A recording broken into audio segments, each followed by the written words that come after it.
Assalamualaikum warahmatullahi wabarakatuh. Alhamdulillah Rabbil alamin. Wabihi nasta'inu ala umuri dunya wad din. Segala puji bagi Allah Jalla Jalaluh, Tuhan semesta alam. Dialah yang menciptakan, Dialah yang mengatur, Dialah yang memiliki, Dialah yang menghidupkan dan mematikan. Dan kelak kepadanya kita akan kembali. Dan hanya kepadanya pula kita meminta pertolongan dalam menghadapi urusan dunia dan urusan agama. Yang tanpa bantuan dan pertolongannya kita tidak akan pernah mampu melewati kondisi-kondisi yang sulit atau yang menyenangkan. Ada yang orang tatkala diberi musibah dan cobaan yang bentuknya kesulitan, dia tidak bersabar. Dan ada sebagian manusia yang Allah berikan cobaan kepadanya berupa kemudahan, ternyata dia juga nggak bersyukur. Sedangkan orang mukmin adalah orang yang senantiasa bersyukur tatkala mendapatkan nikmat dan bersabar tatkala mendapatkan musibah. Maka kita meminta pertolongan kepada Allah dalam menghadapi urusan-urusan dunia dan urusan-urusan agama kita. Wassalatu wassalamu ala sayyidil mursalin wa imamil muttaqin. Salawat dan salam semoga tercurahkan untuk penghulu para utusan Allah, pemimpin orang-orang yang bertakwa, baginda Nabi kita Muhammad alaihi salatu wassalam, dan keluarga beliau, para sahabat beliau, dan orang-orang yang mengikuti jalan beliau. Amma ba'd, jamaah rahimakumullah. Kita hendak melanjutkan kajian tafsir surat Al-Mursalat. Tadi, Ana menyimak sebuah penjelasan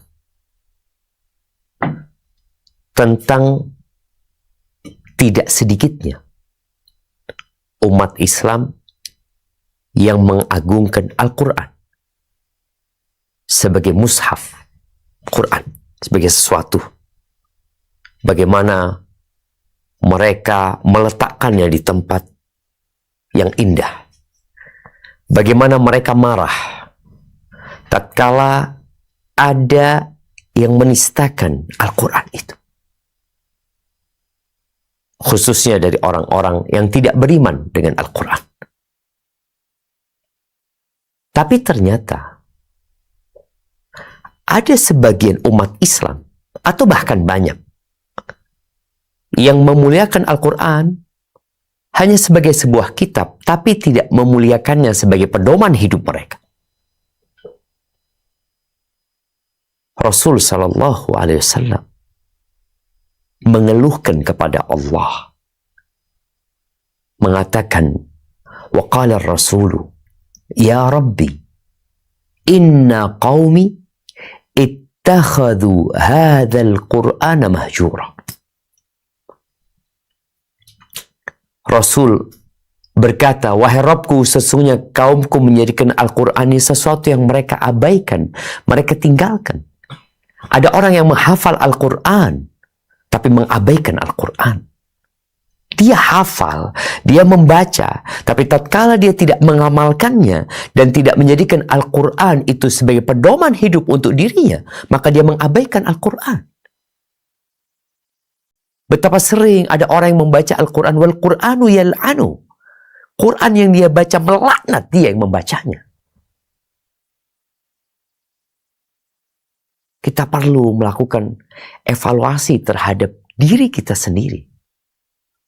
Apakah kita sudah benar-benar memuliakan Al-Quran sebagai petunjuk yang Allah turunkan? Atau kita memuliakan Al-Quran hanya sebagai mushaf yang kita baca. Itu saja. Al-Quran ini kalamullah. Allah Azza wa Jalla mengatakan, "Dzalikal kitabu la raiba fi, hudan lil muttaqin." Ini petunjuk. Semua permasalahan yang dihadapi oleh manusia, baik dalam urusan dunia atau agama, ini petunjuknya Allah turunkan. Pernah melihat sebuah barang yang dikirimkan ke rumah kita, yang kita tidak mengetahui cara menggunakan alat tersebut yang dikirimkan. Apa yang akan kita cari? Buku petunjuknya. Kita akan baca, oh cara menghidupkan seperti ini. Oh caranya ini dicolokin. Oh caranya seperti ini. Bagaimana kalau buku petunjuk ini ditaruh? Kemudian dia mulai mikir, gimana caranya? Ini kok aneh? Ini kok sulit? Barang apaan ini? Ada buku petunjuknya. Dan bagaimana di negeri kita? Barang-barang, alat-alat yang SNI, buku petunjuknya harus bahasa Indonesia. Supaya benar-benar bisa difahami. Dan Allah turunkan Al-Quran dengan bahasa Arab yang sangat jelas. Bilisanin Arabiyyin mubin. Kita butuh untuk mengkaji tafsirnya, agar kita dapat mengamalkannya. Allah Azza wa Jalla mengatakan, "Kitabun anzalnahu ilaika mubarakun liyadabbaru ayatihi wa liyatadzakkara ulul albab." Ini kitab yang diturunkan kepadamu, penuh dengan berkah. Untuk apa? Liyadabbaru ayatihi, agar ayat-ayatnya dihayati, dikaji, ditadabburi. Waliyatadzakkara ulul albab, dan agar orang-orang yang punya akal itu mengambil pelajaran dari sana.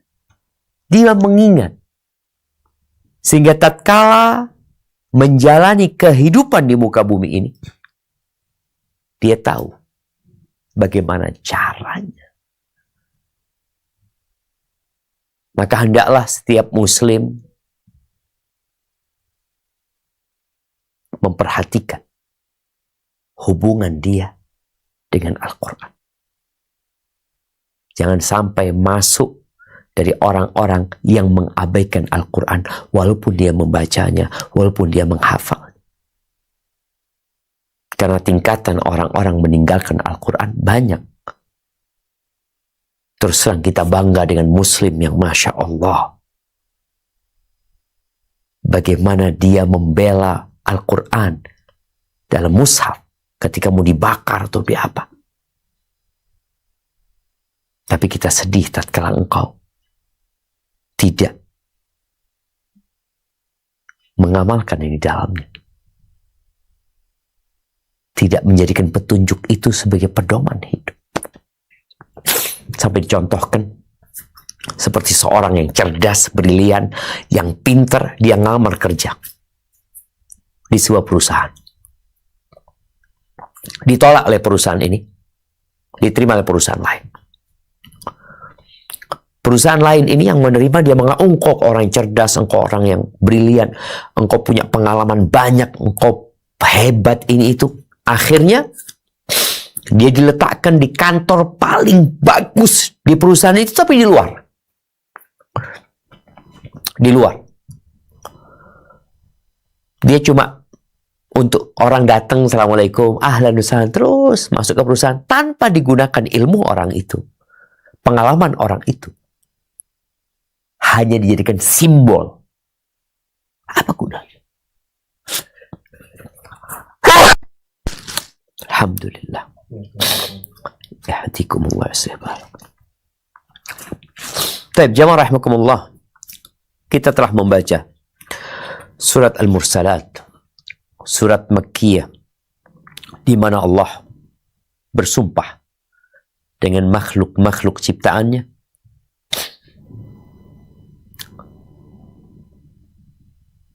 menyatakan bahwasanya apa yang Allah janjikan pasti terjadi. Dunia ini akan hancur, manusia akan dibangkitkan kembali dan mempertanggungjawabkan apa yang dia amalkan. Bukti-bukti keagungan dan kebesaran Allah terlihat nyata. Allah binasakan umat-umat sebelumnya. Sebagian bukti nyata, kita terbuat dari air mani yang hina, berada dalam rahim, tumbuh besar, lalu kita lahir ke muka bumi ini. Itu tanda kebesaran Allah. Kita tidak pernah menciptakan diri kita, sebagaimana tidak ada yang menciptakan kita kecuali Allah Jalla Jalaluh. Tapi ada orang-orang yang mendustakan apa yang Allah janjikan. Maka bagi mereka adalah kecelakaan, kesengsaraan, kemelaratan, dan penderitaan yang sangat mengenaskan. Baik, kita akan lanjutkan. Dibaca lagi sepertinya dari ayat 29. Tafadhal.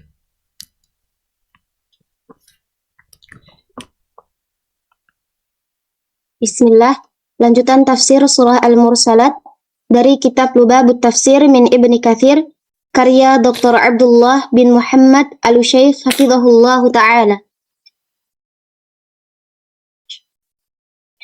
Inṭaliqū ilā mā kuntum bihi tukadzibūn.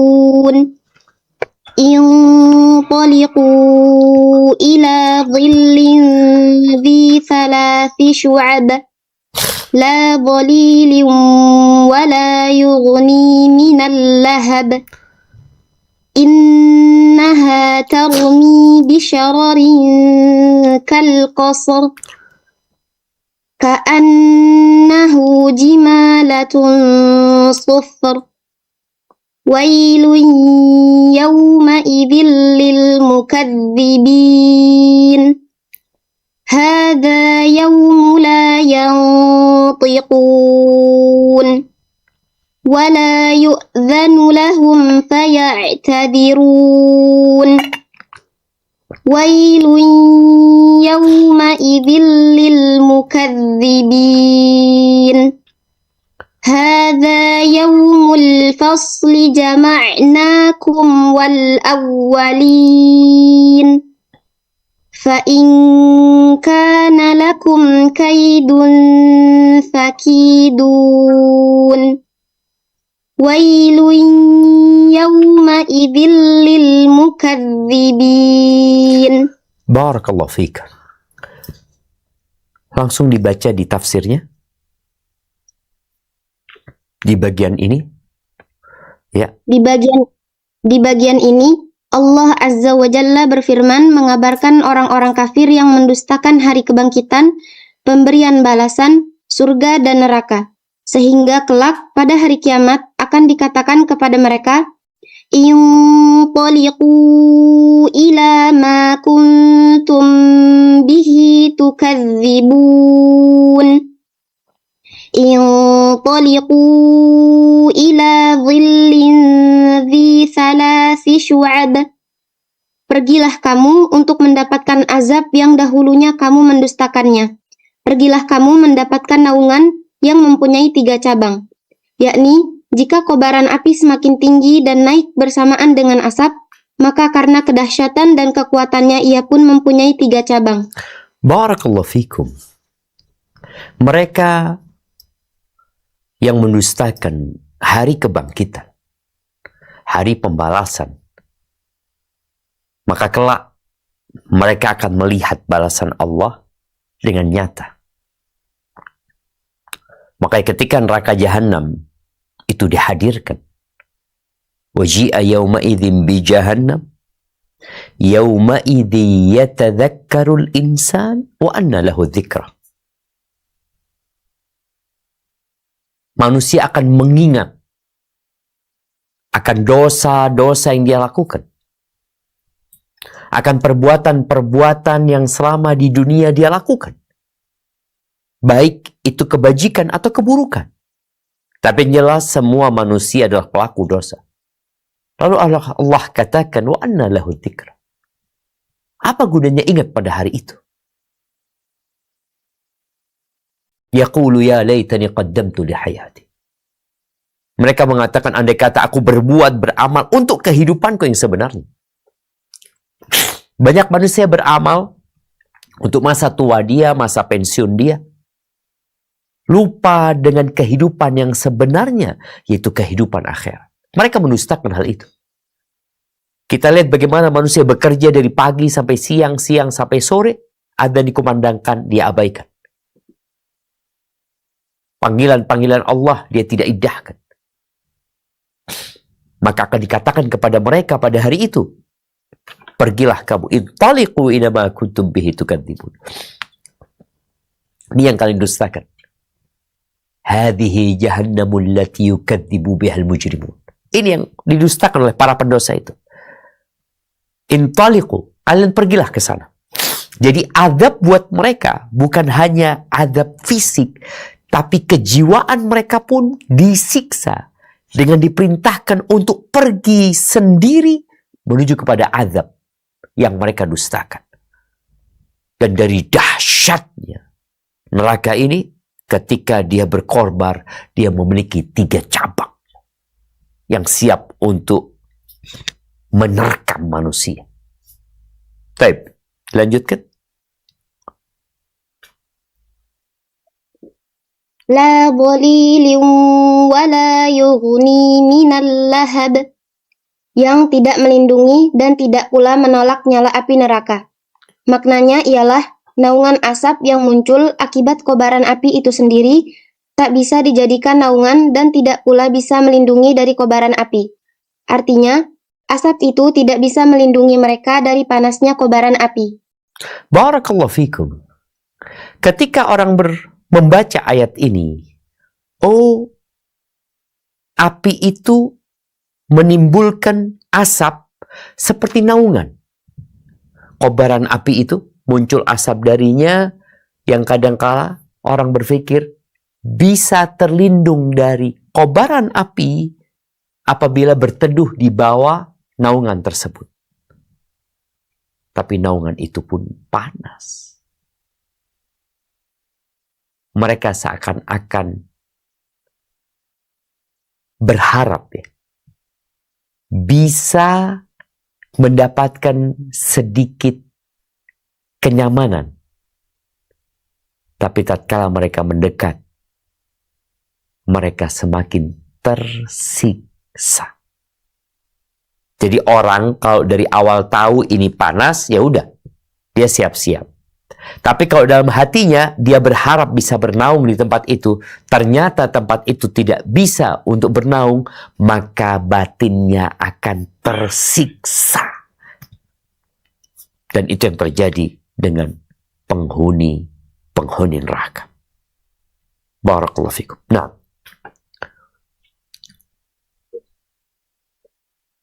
Firman Allah tabaraka wa ta'ala, Innaha tarmi bisyararin kal qasr. Sesungguhnya neraka itu melontarkan bunga api sebesar dan setinggi istana. Yakni bunga-bunga api itu berterbangan dari kobaran api itu sebesar istana. Ibnu Mas'ud mengatakan seperti benteng. Ibnu Abbas, Mujahid, Qatadah dan Malik dari Zaid bin Aslam dan selainnya mengatakan yakni akar pohon. Ka'annahu jimalatun sufr. Seolah-olah ia iringan unta yang kuning, yakni seperti unta hitam.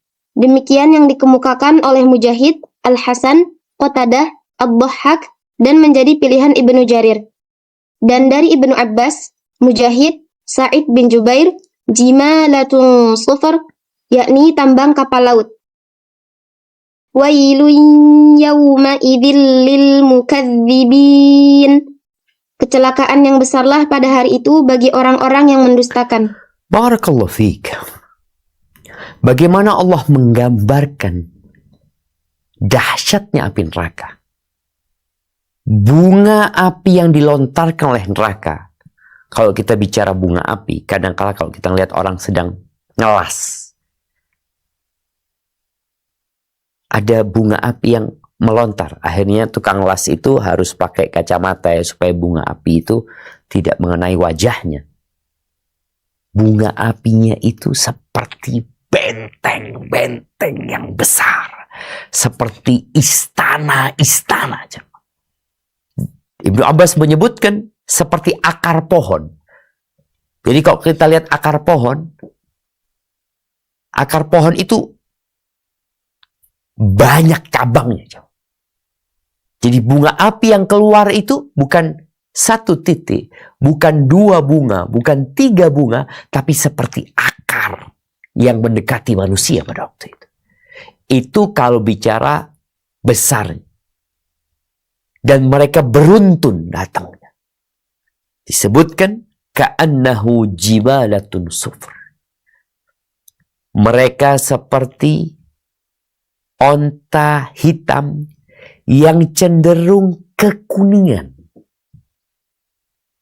Jadi kalau bicara onta hitam, itu ada yang cenderung kekuningan. Maka disebut kuning. Mungkin tadi bisa ditampilkan gambarnya. Ya, kita lihat ini. Onta ini hitam. Kuning dia. Tapi cenderung hitam. Ini menunjukkan pula bahwasanya api itu gelap. Ada warna-warna oranye, warna-warna kuning. Mungkin bisa ditampilkan juga foto lava Gunung Merapi ya, kita lihat. Nah, kita lihat ya. Kita lihat dia itu hitam, ada warna kuningnya. Wallahu a'lam. Ini hanya sebagai contoh. Tapi yang jelas, api itu menakutkan. Bagaimana orang dengan jiwa yang penuh ketakutan lalu melihat bunga-bunga api seperti istana-istana, benteng-benteng seperti akar pohon ya, yang mengakar ke kanan, ke kiri, dan dia warnanya seperti onta yang beriringan, warnanya hitam cenderung kekuningan. Na'udzubillah minan nar. Tapi ada yang menafsirkan jimalatun sufur, tambang kapal laut, kapal laut yang besar-besar ya, yang kadang-kadang warnanya kuning. Mungkin bisa ditampilkan ya, tambang yang biasa digunakan untuk jangkar. Atau tambang yang biasanya digunakan untuk mengikat kapal laut ketika merapat ke pelabuhan. Itu tambangnya besar-besar jemaah ya. Dan warnanya ya agak ke kuningan. Udah dapat belum, Adam?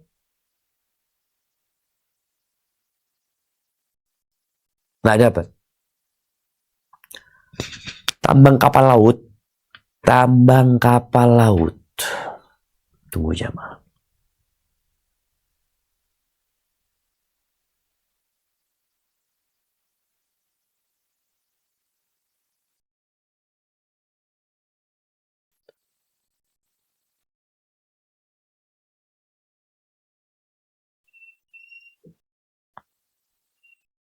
Iya, yang warnanya mungkin salah satunya bisa diperbesar, yang besar, yaitu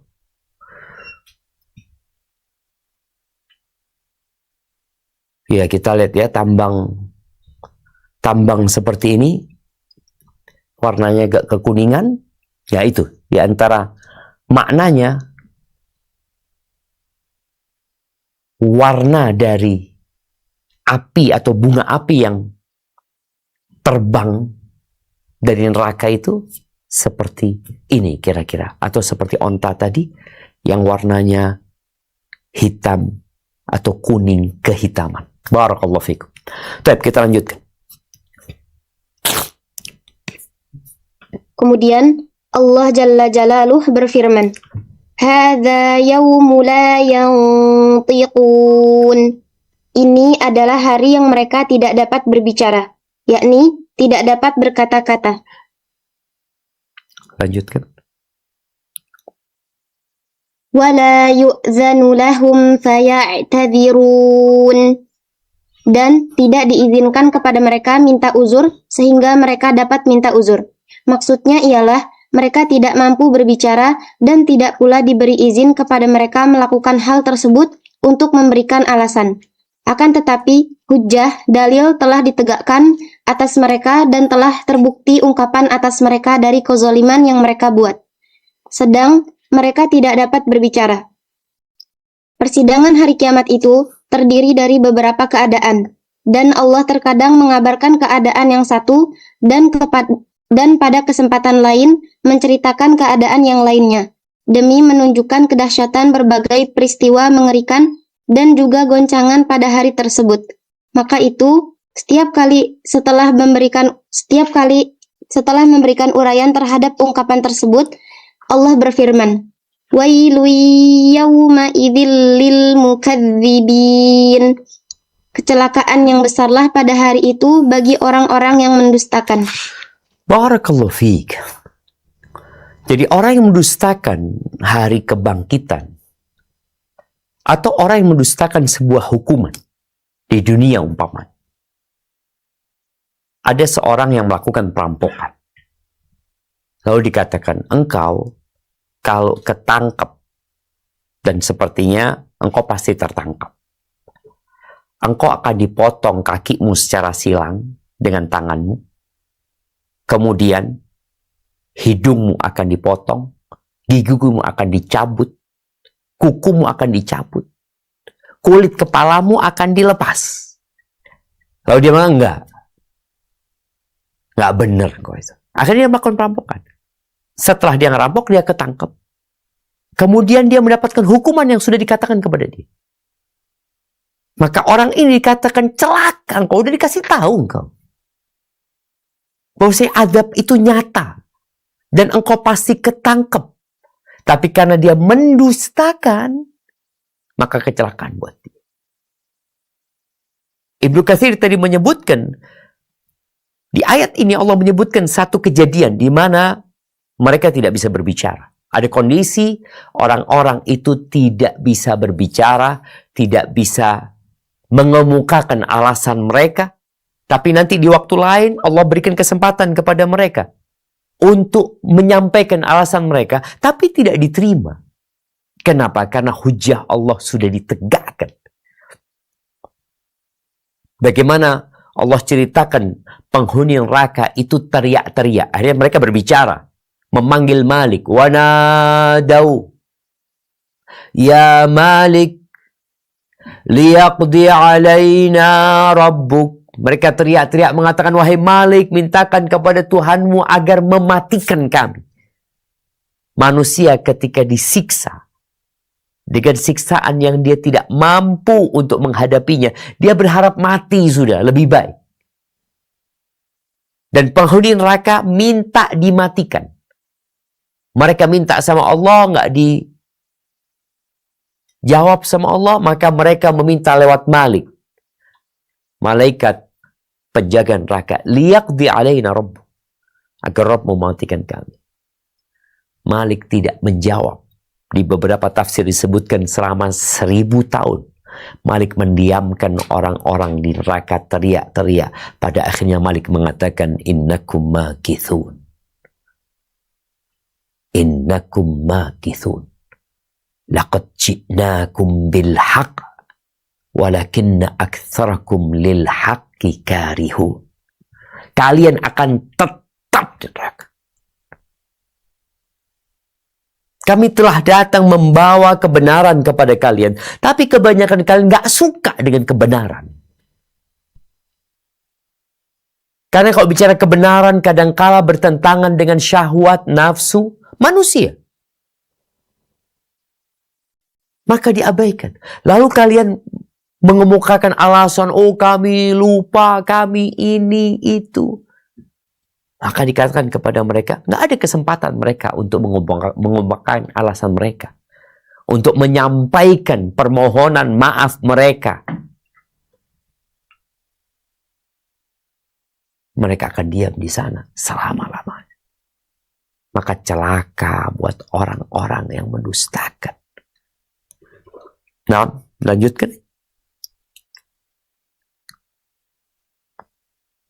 Lalu firman Allah Subhanahu wa taala, "Hadza yaumul fasli jama'nakum wal awwalin."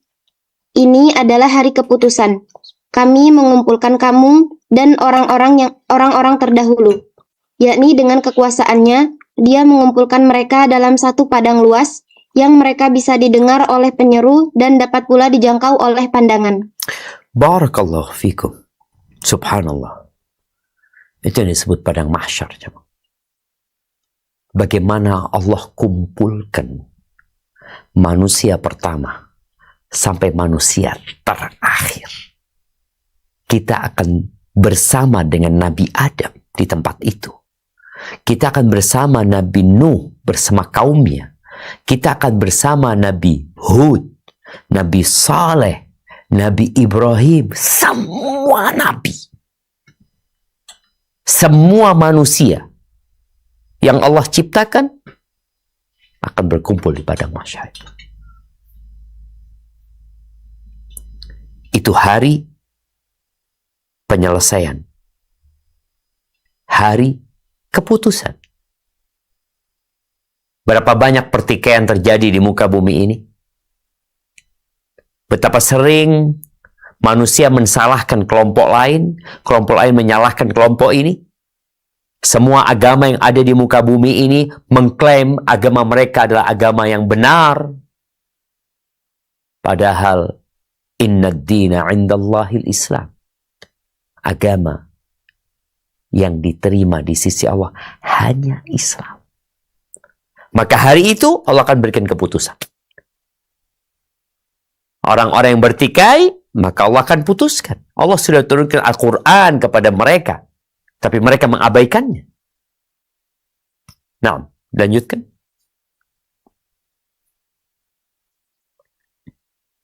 Dan firman Allah Jalla wa'ala, فَإِنْ كَانَ لَكُمْ كَيْدٌ فَكِيدُونَ.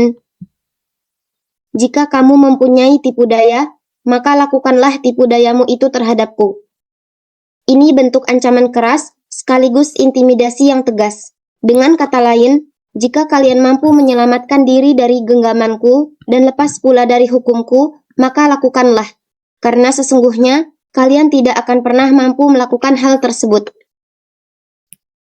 Dalam sebuah hadits, Nah, Allah Subhanahu wa taala berfirman di surat Ar-Rahman, Ya ma'syaral jinni wal ins, in istata'tum an tanfudhu min aqtaris samawati wal ardi fanfudhu. La tanfudhuna illa bisultan. Oh, kalau kalian mau kabur, mau menembus langit, mau menembus bumi, agar selamat dari hukumanku, lakukanlah kalian. Lakukanlah. Tapi mereka tidak mampu melakukan, jemaah. Manusia diciptakan lemah. Wa khuliqal insanu dha'ifa. Ketika dia sakit gigi, dia butuh pertolongan orang lain. Ketika tulangnya patah, dia tidak bisa menyambungnya sendiri. Manusia butuh istirahat, butuh tidur.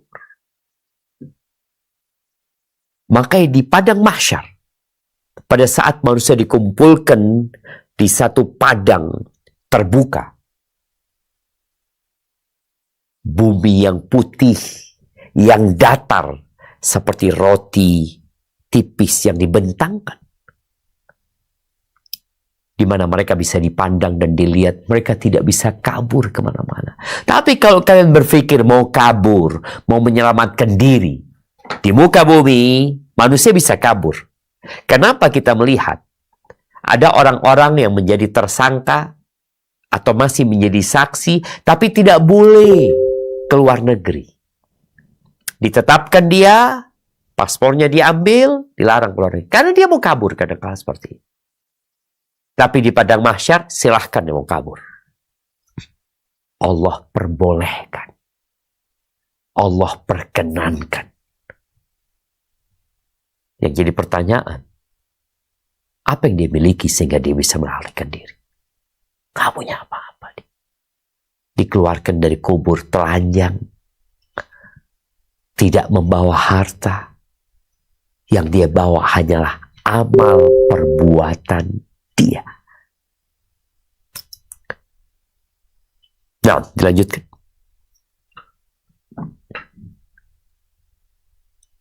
Dalam sebuah hadis disebutkan, Ya ibadi, innakum lan tablughu naf'i fatanfa'uni, wa lan tablughu durri fatadurruni. Wahai hamba-hambaku, sesungguhnya kalian tidaklah akan dapat melakukan sesuatu yang dapat memberikan manfaat kepada diriku, dan sesungguhnya kalian juga tidak akan dapat melakukan sesuatu hal yang memudaratkan aku. Barakallahu fikum. Ingat, Allah tidak butuh dengan ibadah kita. Ibadah kita sejak kita lahir umpamanya sampai kita mati tidak akan memberikan manfaat apa-apa kepada Allah Azza wa Jalla. Berbeda dengan tatkala kita bekerja di perusahaan, bekerja di lembaga, lalu kita memiliki skill yang bagus, pengalaman yang panjang, maka perusahaan akan mendapatkan manfaat dari keberadaan kita di tempat itu. Usaha, skill, ilmu kita, amal kita, dia akan mendapatkan. Tapi Allah enggak. Manusia tidak akan pernah dapat memberikan manfaat kepada Allah, tidak pula memberikan mudarat. Maka Allah katakan, "Faman syaa'a falyu'min wa man syaa'a falyakfur." Yang mau beriman silahkan, yang mau kafir monggo. Semua akan mendapatkan konsekuensi dari pilihan dia. Tapi kadang-kala manusia tidak sadar. Saat sakit pun dia nggak sadar. Sampai dia mati. Tidak sadar dengan kelemahannya. Lupa dengan hak-hak Tuhannya yang dia dipikirkan hanya dunia. Dan dia beranggapan dapat kekal dan abadi hidup di dunia. Padahal nenek moyang dia mati dan dia mengantarkan orang-orang ke kuburan. Nyata kematian itu. Dan Allah akan tegakkan keadilan. Gak mungkin nih orang mati sedangkan dia melakukan kezaliman lalu dia tidak dihukum. Tidak mungkin nih orang baik. Dalam kehidupan dunia dia dituduh melakukan kesalahan. Lalu dia dipenjara. Kemudian dia mati. Dia tidak mendapatkan keadilan. Allah akan tegakkan keadilan. Tapi ketahuilah, kalau seluruh penduduk bumi ini seperti Fir'aun mengaku Tuhan, melakukan tindakan semena-mena, penindasan kepada umat manusia, itu tidak akan membahayakan Allah sedikit pun. Sebaliknya, kalau seluruh penduduk bumi ini seperti Nabi kita Muhammad alaihi salatu wassalam, dalam keimanan, ketakwaan dan amal ibadahnya nggak akan ngasih manfaat sedikit pun buat Allah. Terus kenapa kita beramal? Innama hiya a'malukum. Kata Allah Azza wa Jalla, itu amalan-amalan kalian. Uhsiha lakum. Aku catat, aku kumpulkan buat kalian. Faman wajada khairan falyahmadillah. Barang siapa yang mendapatkan kebaikan dalam catatannya, hendaklah dia memuji Allah. Waman wajada ghaira dzalika fala yalumanna illa nafsah. Yang mendapati selain itu jangan mencela kecuali orang lain. Barakallahu fikum. Baik, kita lanjutkan.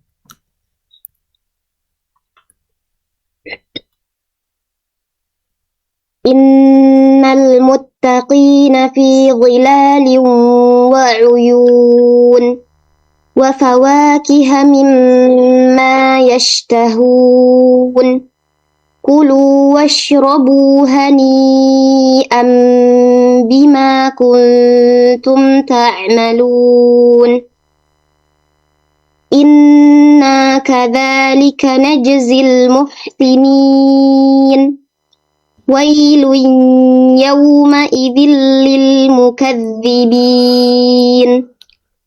كلوا وتمتعوا قليلا إنكم مجرمون ويل يومئذ للمكذبين وإذا قيل لهم اركعوا لا يركعون ويل يومئذ للمكذبين فبأي حديث بعده يؤمنون. Sesungguhnya orang-orang yang bertakwa berada dalam naungan yang teduh dan di sekitar mata air dan mendapat buah-buahan dari macam-macam yang mereka ingini. Dikatakan kepada mereka, makan dan minumlah kamu dengan enak karena apa yang telah kamu kerjakan. Sesungguhnya demikianlah kami memberi balasan kepada orang-orang yang berbuat baik. Kecelakaan yang besarlah pada hari itu bagi orang-orang yang mendustakan. Dikatakan kepada orang-orang kafir, makan dan bersenang-senanglah kamu di dunia dalam waktu yang pendek. Sesungguhnya kamu adalah orang-orang yang berdosa. Kecelakaan yang besarlah pada hari itu bagi orang-orang yang mendustakan. Dan apabila dikatakan kepada mereka, rukuklah, niscaya mereka tidak mau rukuk. Kecelakaan yang besarlah pada hari itu bagi orang-orang yang mendustakan. Maka kepada perkataan apakah selain Al-Quran ini mereka akan beriman? Barakallahu fiik.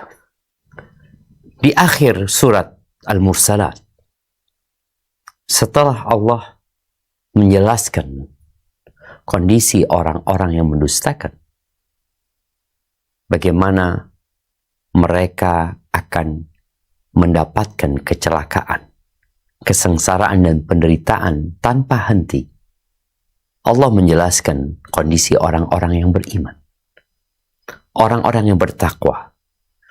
Dan ketahuilah, kenapa setiap Jumat khatib itu senantiasa berwasiat agar kita bertakwa, meningkatkan ketakwaan kepada Allah Subhanahu wa taala. Karena pada hakikatnya hanya orang-orang yang bertakwa yang selamat kelak di akhirat. Surga itu uiddat lil muttaqin, disediakan untuk orang-orang yang bertakwa. Innama yataqabbalullahu minal muttaqin. Allah hanya menerima dari orang-orang yang bertakwa. Maka Allah sebutkan di ayat-ayat ini apa yang akan diraih dan didapatkan oleh orang-orang yang bertakwa. Barakallahu fiik. Naam.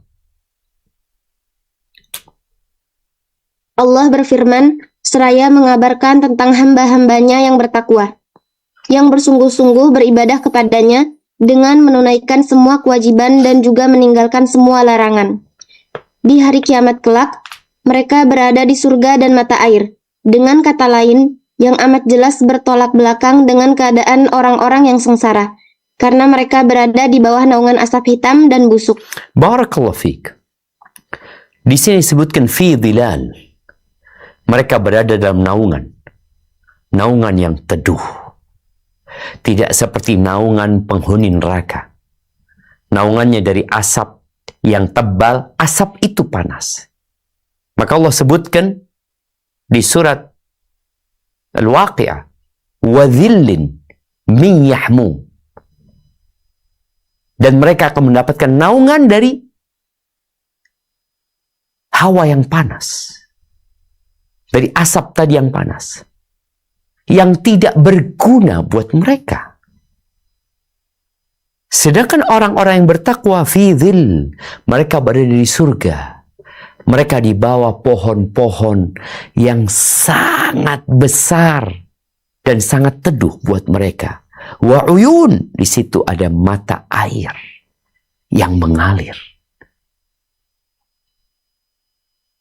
Ketika orang keluar dari kuburnya, melewatin sirat yang berada di atas neraka jahanam, lalu diperkenankan masuk ke surga, mereka mendapatkan segala keindahan. Dia ingin istirahat. Orang kalau sudah melihat pohon yang teduh, lalu ada mata airnya, apa yang ingin dia lakukan? Dia ingin singgah di tempat itu. Dia ingin istirahat di tempat itu. Dan insya Allah berikan kepada orang-orang yang bertakwa. Ajma'atil uqala min kulli ummah. Ibnul Qayyim Al-Jauzi rahimahullahu ta'ala menyebutkan bahwa semua orang-orang yang berakal sehat dari setiap sekte, dari setiap suku, bangsa itu bersepakat annan na'ima la yudraku bin na'im, bahwa kenikmatan tidak dapat diraih dengan kenikmatan. Wa man athara rahata fatathu raha, barang siapa yang memilih untuk santai, untuk istirahat, maka dia akan kehilangan waktu istirahat yang sebenarnya. Al-Imam Ahmad bin Hanbal pernah ditanya, ya Imam, mata raha, wahai Imam, kapan istirahat? Kok hidup ini lelah, capek, letih kita dengan hidup ini. Kapan istirahat? Kata Nabi SAW, fi awwali qadamin tada'uha fil jannah. Ketika engkau awal meletakkan, kata Imam Ahmad, afwan. Imam Ahmad mengatakan, pada saat engkau meletakkan telapak kakimu di surga, itu istirahat. Gak ada istirahatnya. Kita ngisi kajian, jamaah dengarkan kajian, duduk, capek, ngantuk, kerja, nanti sholat. Terus kita lelah. Tidur pun kadangkala karena lelah. Bangun pun segar untuk lelah. Nanti istirahat lagi karena kelelahan. Bangun lagi menuju kelelahan. Laqad khalaqnal insana fi kabad. Tapi pastikan, kalau orang-orang kafir juga capek dan lelah, engkau pastikan lelahmu untuk apa? Barakallahu fiik. Baik, lanjutkan. Firman Allah Jalla Jalaluh, wa fawakiha mimma yashtahun, dan buah-buahan yang mereka ingini, yakni dari seluruh macam buah-buahan, apapun yang mereka inginkan pasti mereka dapatkan. Barakallahu fikum. Penghuni neraka ada buah, mereka juga makan. Zakum. Sedangkan penghuni surga dikatakan kepada mereka, wa fawakiha mimma yashtahun, dan buah-buah yang mereka ingini. Apa saja? Apa saja. Apakah sama dengan di dunia? Enggak sama lah. Allah sediakan di surga itu ma la ainun ra'at, wala udhunun sami'at, wala khatar ala qalbi bashar, yang tidak pernah dilihat oleh manusia saat mereka hidup di muka bumi. Tidak pernah terdengar oleh telinganya. Tidak pula pernah terbetik di hatinya. Mungkin dipikirin, oh kayaknya buah di surga seperti ini, seperti itu. Yang kau akan lihat nantinya. Yang kau akan dapatkan, semoga Allah masukkan kita ke surga, lebih dari semua yang ada dalam hayalan manusia.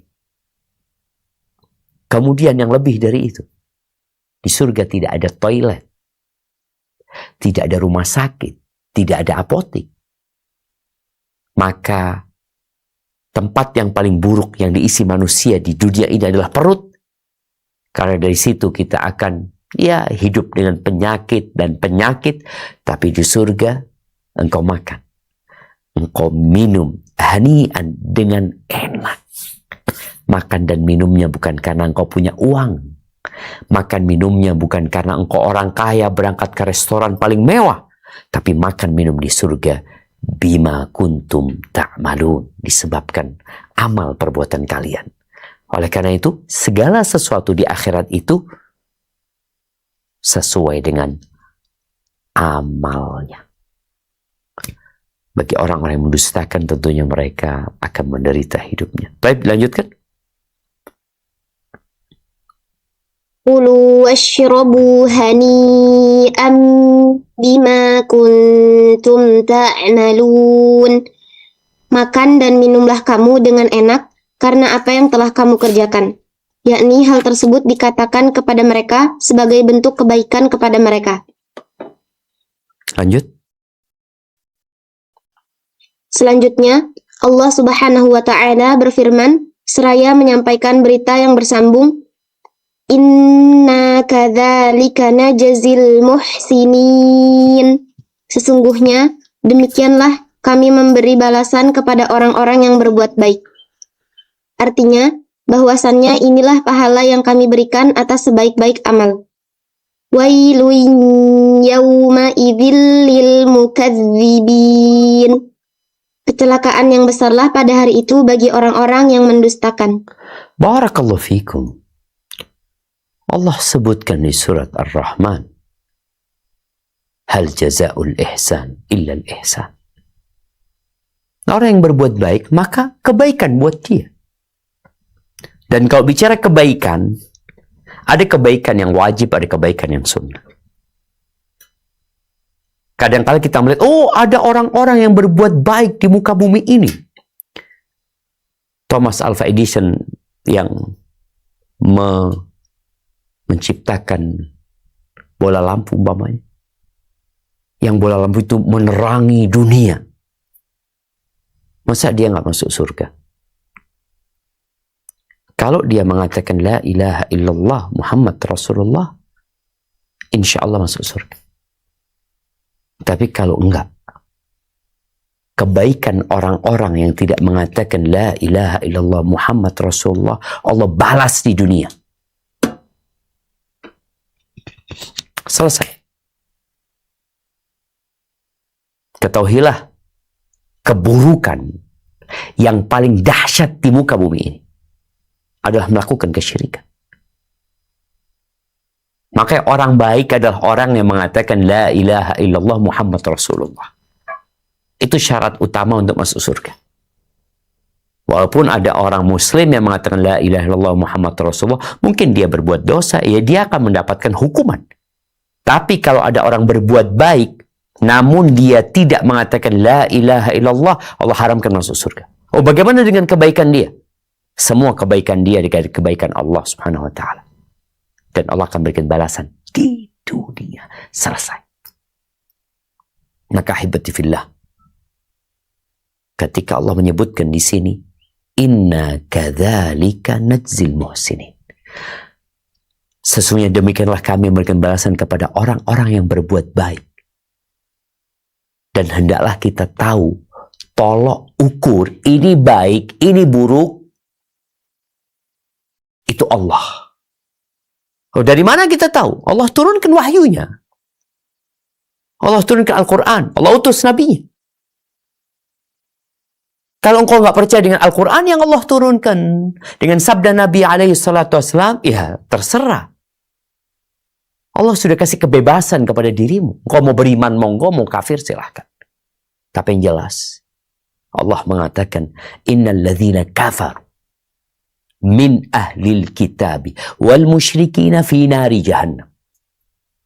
Ulaika hum syarrul bariyah. Sesungguhnya orang-orang yang kafir dari kalangan ahlul kitab, dari kalangan orang musyrikin, fi nari jahannam khalidina fiha, kekal di dalamnya mereka seburuk-buruknya manusia. Jadi kalau mau ditanya, siapakah orang paling buruk? Yang menyekutukan Allah dengan sesuatu dalam kehidupan. Dari mana engkau tahu? Allah yang jelaskan itu. Gimana sih ya? Yang ngasih tubuh ini Allah. Yang ngasih pikiran Allah. Yang ngasih rezeki Allah. Kemudian engkau beribadah kepada selain Allah Subhanahu wa Ta'ala. Makanya dikatakan, inna syirka la zulmun azim. Sesungguhnya kesyirikan adalah kezaliman yang besar. Jadi kalau engkau ingin tahu, apa sih kezaliman yang paling besar? Orang merampok, berbuat dosa. Tapi orang menyembah berhala, orang menuhankan benda, makhluk, menyekutukan Allah, ini sama-sama kezaliman. Mana menurutmu kezaliman yang lebih dahsyat? Baik, celakalah buat orang-orang yang mendustakan. Nah, dilanjutkan. Firman Allah tabaraka wa ta'ala, Kulu wa tamatta'u qalilan innakum mujrimun. Makan dan bersenang-senanglah kamu dalam waktu yang pendek. Sesungguhnya kamu adalah orang-orang yang berdosa. Khitab perintah ini ditujukan kepada orang-orang yang mendustakan hari kiamat.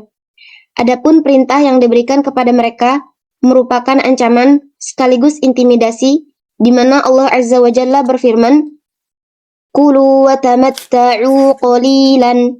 Makan dan bersenang-senanglah kamu dalam waktu yang pendek, yakni dalam waktu yang tidak lama, sebentar.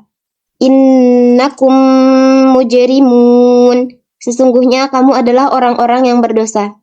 Kemudian kalian akan diseret ke neraka jahanam yang telah disebutkan sebelumnya. Wailun yawma idzil lil mukadzibin. Kecelakaan yang besarlah pada hari itu bagi orang-orang yang mendustakan. Barakallahu fikum. Ini buat orang-orang yang tidak beriman kepada hari akhir. Tidak beriman kepada Allah, mendustakan hari akhir. Maka silahkan bersenang-senang dalam kehidupan dunia, mendapatkan Nobel, disanjung, dipuji, dikenang. Kulu wa tamatta'u qalilan. Allah katakan sedikit dalam waktu yang pendek. Berapa lama sih kau hidup?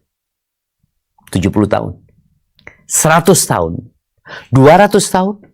Satu hari di akhirat seperti 1000 tahun dalam hitungan manusia. Maka dikatakan kulu, silahkan kalian mau bersenang-senang. Maka nikmatin hidup ini. Ada ungkapan-ungkapan hidup ini hanya sekali, nikmatin. Maka buatlah untuk happy-happy. Ya, hidup ini sekali. Kemudian engkau mati, kemudian engkau akan dibangkitkan kembali. Tapi yang mengatakan hidup ini hanya sekali, biasanya orang-orang yang tidak beriman dengan adanya hari kebangkitan. Maka celaka buat mereka. Silahkan makan. Silahkan nikmatin. Innakum mujrimun. Dengan tidak berimannya kalian adalah penjahat. Gimana sih? Dikasih tahu. Allah nggak minta banyak. Allah hanya meminta kepadamu untuk mengatakan La ilaha illallah Muhammad Rasulullah. Engkau beriman kepada Allah, beriman kepada hari akhir, melaksanakan perintahnya, menjauhi larangan, selesai. Tapi kalian nggak mau. Maka dikatakan kulu wa tamatta'u qalilan. Silakan. Engkau nikmatin hidup ini yang jelas. Ada neraka yang menanti mereka. Baik. Firman Allah Azza wa Jal, Wa idza qila lahum urka'u la yarka'un. Dan apabila dikatakan kepada mereka, rukuklah, niscaya mereka tidak mau ruku'.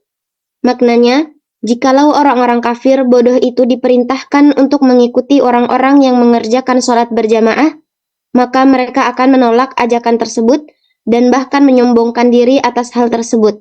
Maka itu dia berfirman, Wailun yawma idzil lil mukadzibin. Kecelakaan yang besarlah pada hari itu bagi orang-orang yang mendustakan. Barakallahu fikum. Ini orang-orang kafir. Kalau dikatakan kepada mereka, ayolah berimanlah engkau.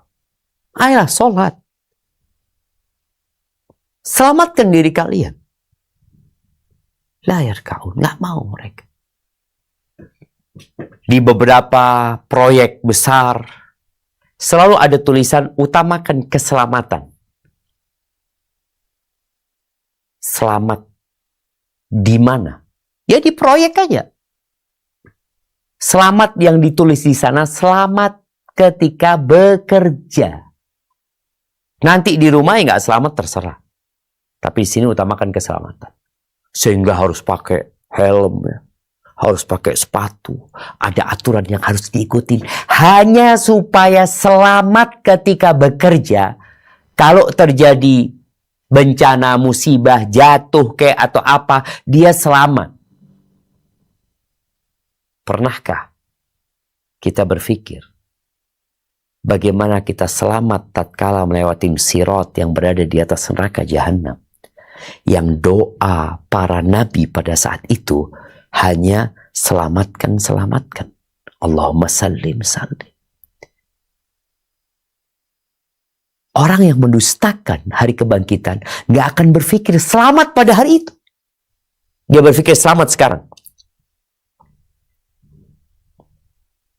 Di beberapa tempat kaum muslimin ditulis utamakan sholat dan keselamatan. Kenapa kalau sholat yang awal dihisab pada hari kiamat adalah sholat? Kalau sholatnya benar, insya Allah semuanya benar. Maka ini orang-orang kafir dikatakan kepada mereka, ayo sholat. Jadilah orang Islam. Nggak mau mereka. Ibadah apaan nih? Diperolok-olok, diremehkan, dibully. Maka dikatakan kepada mereka, wailun yauma idzil lil mukadzibin. Kau akan tahu kelak pendustaan akan berakibat seperti apa. Tapi ayat terakhir, Setelah itu, Allah Tabaraka wa Ta'ala berfirman, "Fabi ayyi haditsin ba'dahu yu'minun?" Maka kepada perkataan apakah selain Al-Quran ini mereka akan beriman? Maksudnya, kalau mereka tidak juga beriman dengan Al-Quran ini, lalu kepada perkataan siapa lagi mereka akan beriman? Barakallahu fikum. Al-Quran diturunkan. Sekarang sudah 1461 tahun. 48 tambah 13 di Mekah. Iya, 61. Silahkan dikaji. Silahkan dibaca.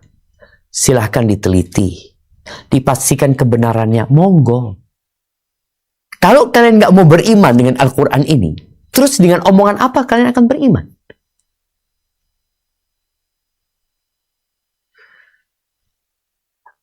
Ibnu Katsir menyebutkan sebuah athar. Kalau di ikhtisarnya ini tidak disebutkan. Di buku aslinya disebutkan, qala Ibnu Abi Hatim, حدثنا أبي قال حدثنا ابن عمر قال حدثنا سفيان حدثنا ابن أبي عمر قال حدثنا سفيان عن إسماعيل بن أمية سمعت رجلا أعرابيا بدويا يقول, katanya Ismail bin Umayyah, aku mendengar satu orang Badui berkata, sami'tu Abu Hurairah, aku mendengar Abu Hurairah meriwayatkan, idza, yang diriwayatkan oleh orang Badui ini, makanya nggak ketahui Badui ini siapa sebenarnya untuk dipastikan apakah dia orang yang terpercaya sehingga bisa diterima ucapannya. Tapi ini sebuah athar ya, bukan hadis. Idza qara'a wal mursalati urfa, Abu Hurairah membaca wal mursalati urfa, pada saat dia sampai kepada fabi ayyi haditsin ba'dahu yu'minun, maka kepada perkataan apakah selain Al-Quran ini mereka akan beriman, falyaqul, Abu Hurairah mengatakan, hendaklah dia berkata, amantu billahi wa bima anzal, aku beriman kepada Allah dan dengan apa yang Allah turunkan. Artinya kita beriman dengan apa yang Allah turunkan pada saat orang-orang kafir mendustakan hal itu. Maka ahibati fillah, Quran ini bukan hanya untuk dibaca, bukan hanya untuk dicetak, dengan cetakan yang bagus. Kita lihat bagaimana percetakan Al-Quran yang berusaha untuk mencetak Al-Quran dengan berbagai model, berbagai nama. Sebagian mereka hanya memanfaatkan untuk kantongnya saja. Sebagian mulai menghafalnya, membaca menghafalnya.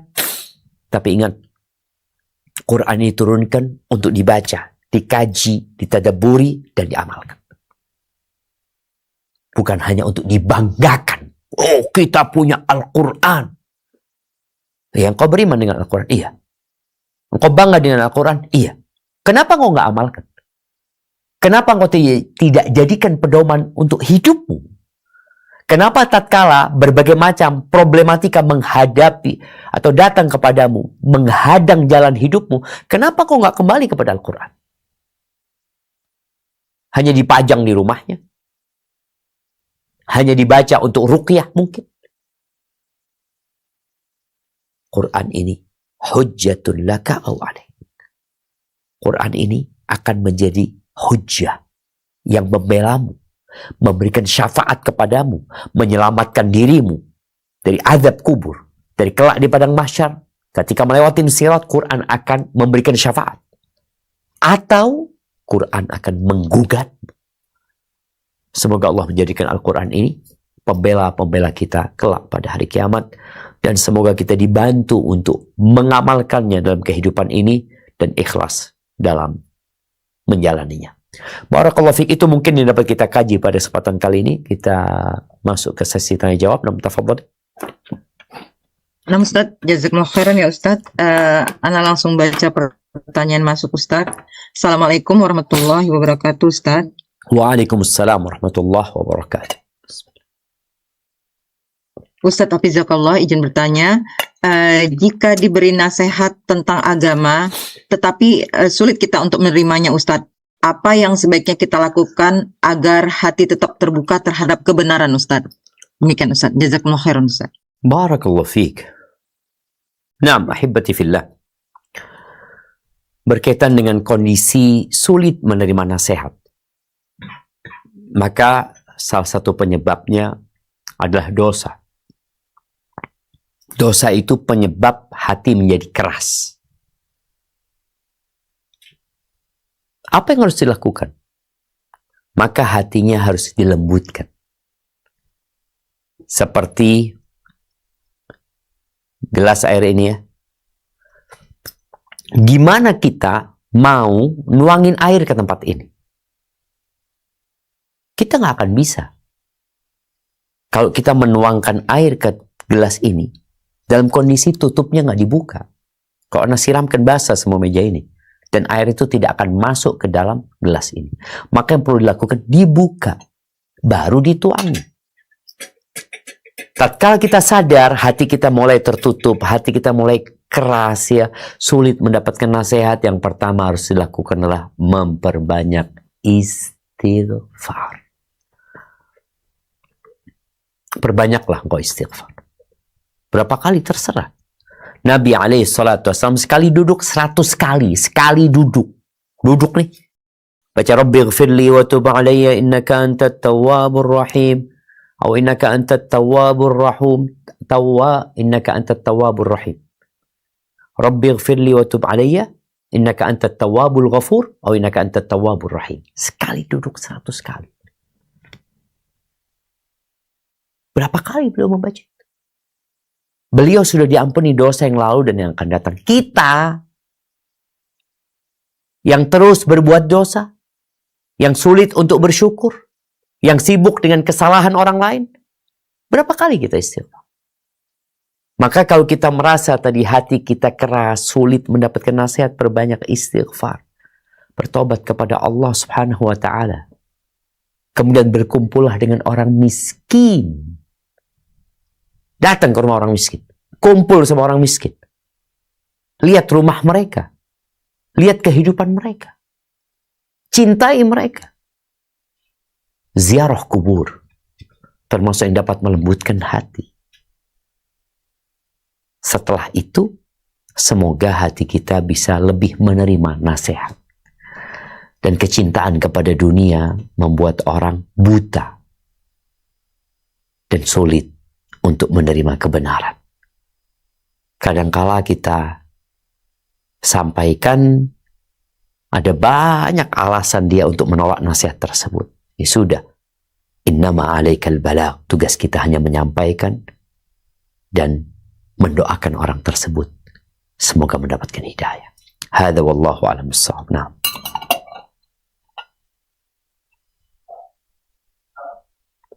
Assalamualaikum warahmatullahi wabarakatuh, Ustaz. Waalaikumsalam warahmatullahi wabarakatuh. Naam, tafadhali. Ustaz, saya ada pertanyaan sedikit. Kebenaran saya punya sahabat, itu kakak beradik. Ya. Dia itu sedang berselisih paham, Ustaz. Jadi kebenaran adiknya itu adalah sahabat saya. Saya memberi saran kepada sahabat saya bahwa bila kakak beradik dua-duanya merasa bahwa dia tidak mempunyai salah, merasa bahwa sama-sama benar. Nah, permasalahan ini tidak akan tuntas kalau salah satu tidak ada punya keberanian, bukan punya keberanian, punya hati untuk meminta maaf lebih dahulu. Kebenaran adiknya itu adalah sahabat saya, Ustaz. Dia mau mendengar nasihat, bukan mau ya, tapi dia mau mendengar nasihat saya untuk meminta maaf dahulu kepada kakaknya. Tapi dia merasa bahwa kalau dia meminta maaf dulu, dia takutnya yang bersangkutan, kakaknya atau keluarganya yang pro sama dia mempunyai menilai bahwa nah itu kamu yang bersalah kan gitu. Tapi saya bilang nggak usah dipikirkan bahwa permasalahan itu, yang penting kita untuk tetap untuk menjalin silaturahmi sama saudara. Lebih baik minta maaf dulu walaupun dia merasa tidak bersalah.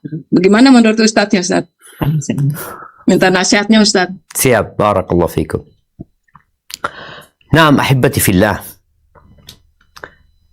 Wa 'indallahi tajtami'ul khusum. Kelak di sisi Allah orang-orang yang bertikai akan dikumpulin ya. Tapi berkaitan dengan tatkala kita bertikai dengan saudara kita, kemudian ana dan saudara ana merasa sama-sama benar, nggak ada yang salah. Boleh jadi dua-duanya benar, yang salah setan. Tapi bagaimana dua orang ini memperbaiki hubungan, itu saja yang perlu dilakukan. Kalau tadi bicara sang adik mau meminta maaf, subhanallah ya, bicara maaf ini salah satu ciri penghuni surga. Allah subhanahu wa ta'ala sebutkan wal kadhimin al ghaidha wal 'afina 'anil nas wallahu yuhibbul muhsinin. Penghuni surga itu orang-orang yang bertakwa. Apa sifat mereka? Mereka orang yang suka menahan emosi dan suka memaafkan orang lain. Sekarang sang adik merasa kakaknya yang salah. Dia nggak salah. Tapi bagaimana dia memaafkan kakaknya dengan dia minta maaf? Demi menjaga silaturahim, demi terbuka kembali pintu-pintu rizki, demi diberkahinya umur. Maka sang adik meminta maaf yang pada hakikatnya dia memaafkan kakaknya. Selesai. Wa ma zadallahu 'abdan bi'afwin illa 'izzah. Tidaklah Allah menambahkan buat seseorang dengan maaf ini kecuali tambah terhormat dia. Kalau bicara omongan manusia, kita tidak akan pernah selamat dengan omongan manusia. Saat ini sang adik apakah selamat dari omongan orang? Enggak juga. Orang kan mengatakan gimana sih? Adik nggak minta maaf sama kakaknya. Adik nggak bertegur sapa dengan kakaknya. Adik terus omongan orang itu. Engkau nggak selamat. Ketika engkau minta maaf, orang akan ngomong lagi. Oh, berarti engkau selama ini yang salah ya. Kenapa engkau nggak minta maaf sejak dari dulu? Ini adik memang kurang ajar. Adik yang tidak tahu diri. Kita itu nggak ada urusan sama manusia. Urusan kita sama Allah Azza wa Jalla. Wala taziru waziratu wizra ukhra. Maka bagaimana sebagai seorang hamba yang bertakwa kepada Allah SWT, yang tahu dengan adanya hari kebangkitan, yang tahu bahwa tatkala dia memaafkan akan diangkat derajatnya, yang tahu tatkala dia memohon maaf akan diperbaiki hubungannya, maka lakukan itu. Berkaitan dengan omongan manusia, berapa lama sih orang akan ngomong? Setahun, 2 tahun, 3 tahun, mereka akan capek sendiri. Dan Allah Jalla Jalaluh memberikan kepada kita arahan bagaimana cara bergaul dengan manusia yang menyakiti kita. Apa kata Allah Azza wa Jalla? Idfa billati hiya ahsan. Keburukan dan kebaikan gak sama ya. Tapi bagaimana menghadapi keburukan dari orang itu? Allah mengatakan idfa billati hiya ahsan. Balaslah dengan yang lebih baik. Loh, ini gimana sih? Orang ini nyakiti aku membalas dengan kebaikan. Nah, itu perintah siapa? Allah Azza wa Jalla. Fa idzal ladzi bainaka wa bainahu adawatun. Permusuhan antara engkau dengan dia bisa berubah menjadi ka'annahu waliyyun hamim. Menjadi persahabatan yang hangat. Ini dalam menghadapi manusia yang menyakiti kita. Nabi kita Muhammad SAW, apa kata Allah? Fa'fu anhum. Maafkan mereka. Wastaghfir lahum. Berdoalah mohon ampun buat mereka. Bayangin nih, siapa yang menyakiti Nabi SAW? Ya orang-orang itu. Tapi Allah perintahkan kepada Nabi SAW untuk tidak bicara engkau disakitin, mereka yang zalim, tapi bicara bagaimana memperbaiki. Dan itu yang harus ada dalam benak setiap muslim. Bagaimana aku memperbaiki, bagaimana keberadaanku bermanfaat, penuh dengan berkah untuk semuanya. Nabi disuruh memaafkan SAW. Kemudian disuruh berdoa, memohon ampun buat orang yang nyakiti Nabi SAW. Wasyawirhum fil amr. Musyawarah sama mereka. Maka tadi, kalau kita sibuk dengan omongan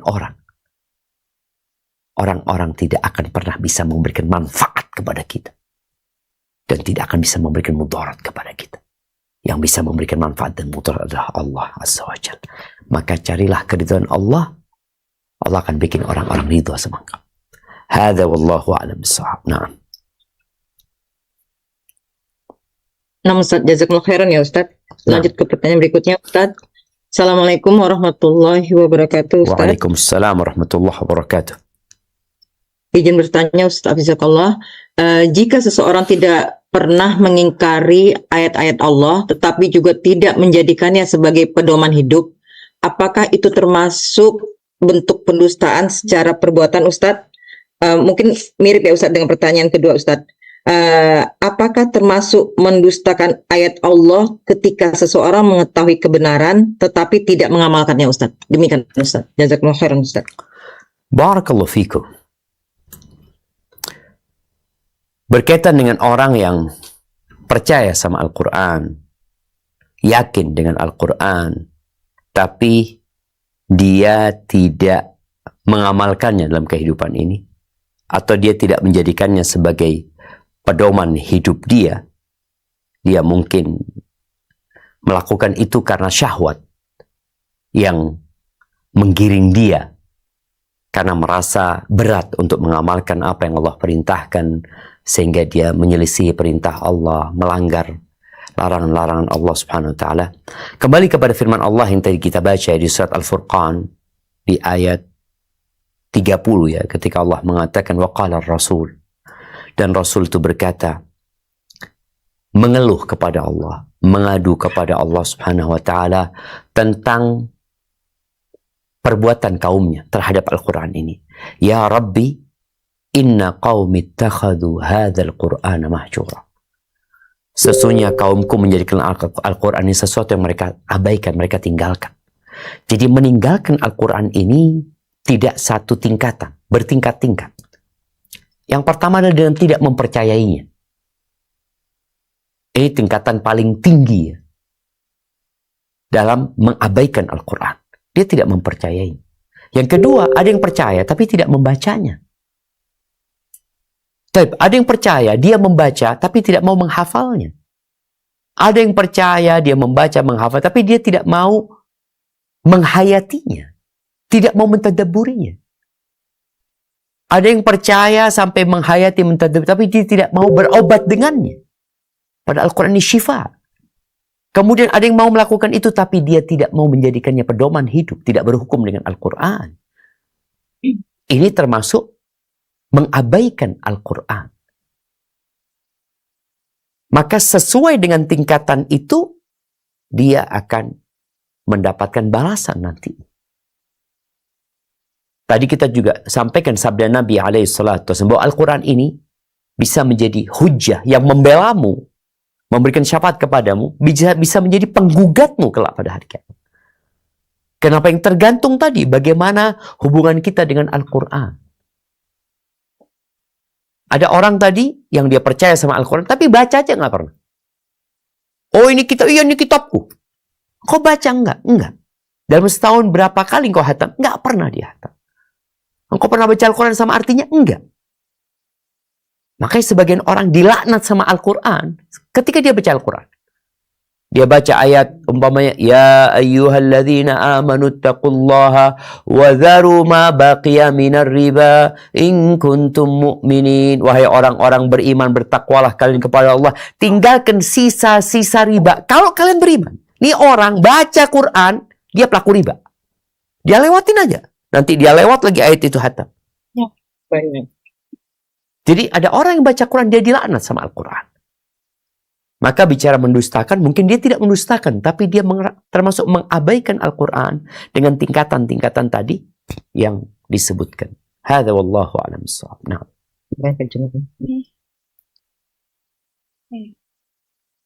Assalamualaikum Ustaz. Waalaikumsalam warahmatullahi wabarakatuh. Naam, tafadhali. Semoga Allah menjaga Ustaz dan selalu dalam kebaikan yang banyak.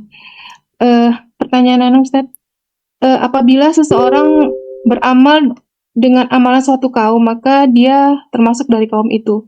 Pertanyaan Ana, apakah seorang muslim yang mengikuti amalan suatu kaum tersebut cacat keimanannya Ustaz, atau bagaimana Ustaz? Syukran Ustaz, jazakallah. Barakallahu fikum. Nah, berkaitan dengan hadis Nabi alaihi salatu wassalam mengatakan, man tashabbaha biqaumin fahuwa minhum.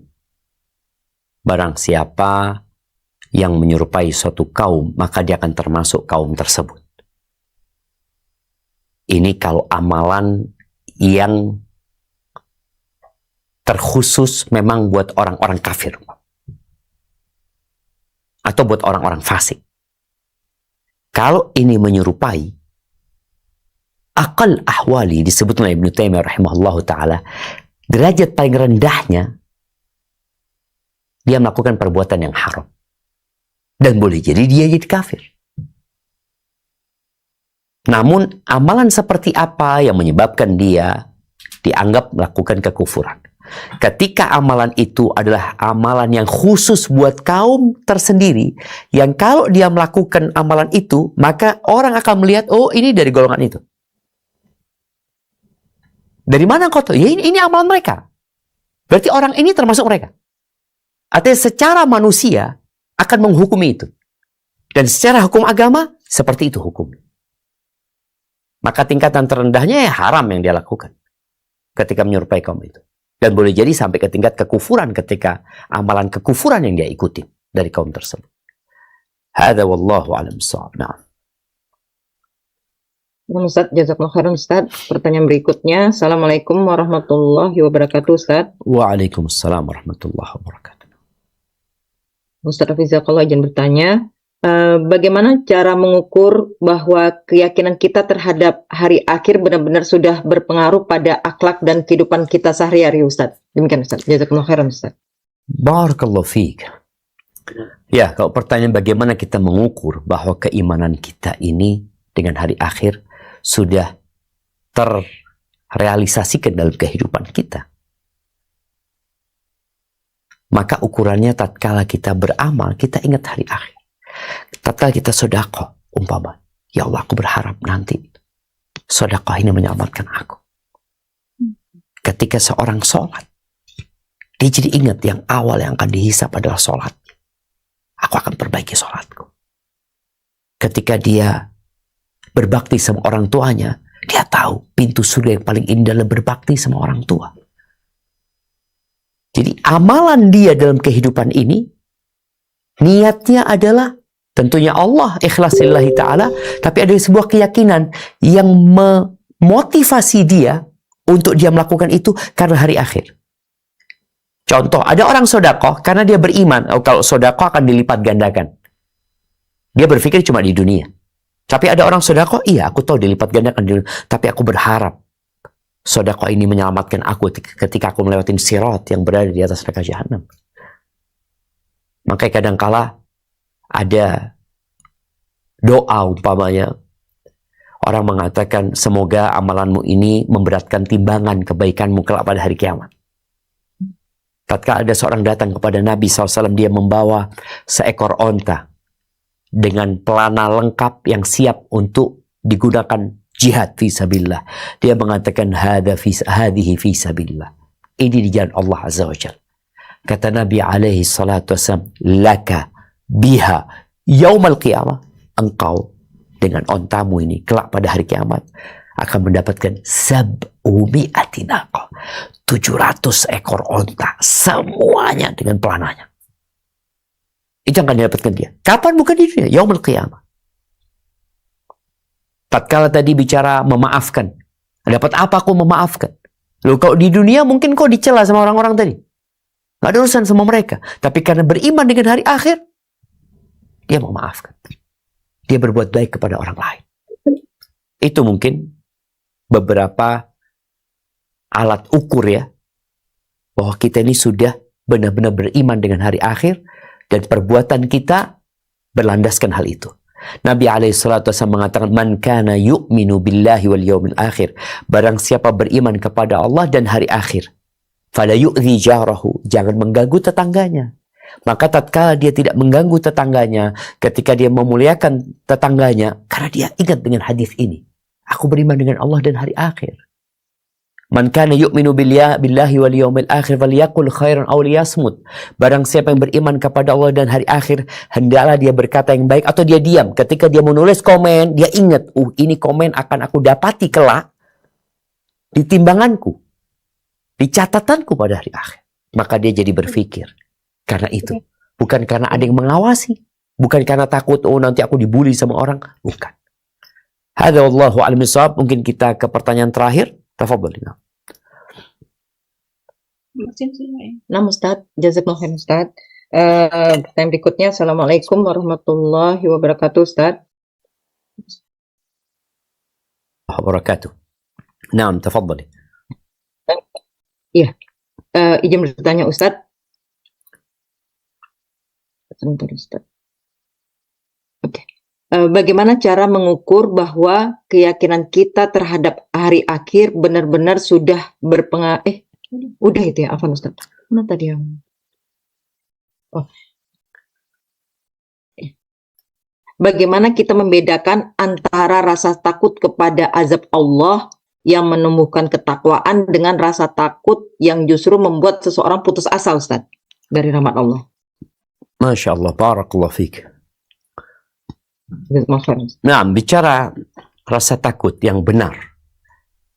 Ketika seorang beribadah kepada Allah Subhanahu wa Ta'ala, hendaklah dia beribadah dengan cinta. Karena semuanya dari Allah. Allah Maha Baik, Allah Maha Indah.